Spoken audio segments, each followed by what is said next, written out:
Monsieur Cousineau, bonjour. Bonjour à vous. L'été était bon pour vous? Au niveau récréation, Oui. oui. Moins au niveau chômage. Pourquoi?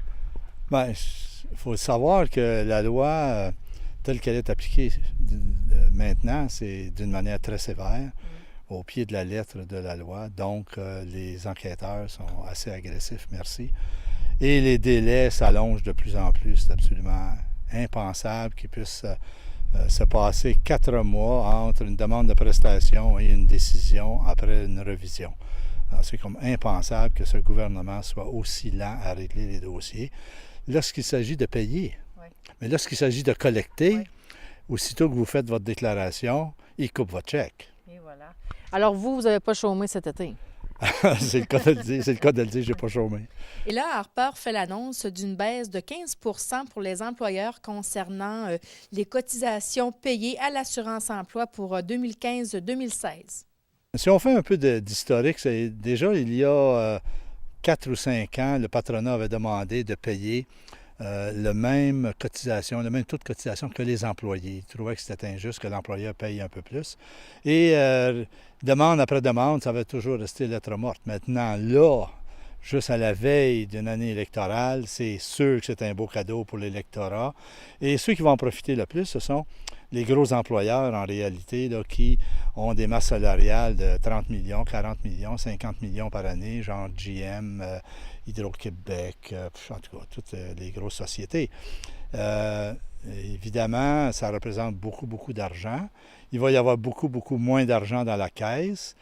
Donc, est-ce qu'on va continuer à resserrer l'accessibilité à la caisse? Est-ce qu'on va couper encore dans les prestations pour équilibrer le coussin que l'Office de financement avait demandé d'avoir, comme 3 ou 4 milliards dans la caisse?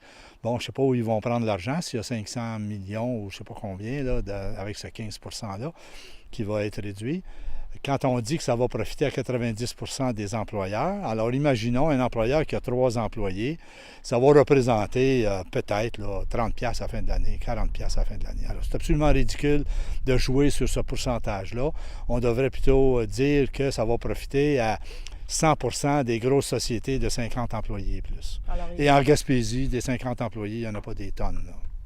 c'est à nous que ça a fait plus mal, la nouvelle réforme, puis on n'en bonifie pas du tout. Absolument pas. Puis je serais très surpris qu'on bonifie la loi, surtout après avoir donné un cadeau de 500 millions aux employeurs. Donc, j'ai l'impression qu'on va continuer à harceler les prestataires pour faire des recherches d'emploi, pour aller sur d'autres emplois, même s'ils ne sont pas qualifiés pour cet emploi-là, de courte durée ou de moyenne durée, à 50, 60, 80 km de chez vous. On va continuer vraiment là, à exercer une pression énorme. Qu'est-ce que ça a occasionné comme problème? Vous êtes dedans, vous le voyez, là? Bien, c'est sûr que ça occasionne un appauvrissement de la population.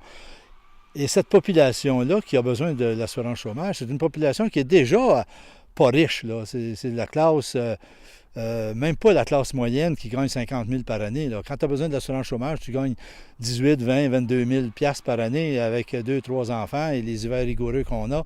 Alors imaginons là, qu'encore plus de restrictions, encore moins de prestations, c'est vraiment un appauvrissement général là, pour les populations qui sont toujours un peu mal foutues, là, les régions éloignées où le développement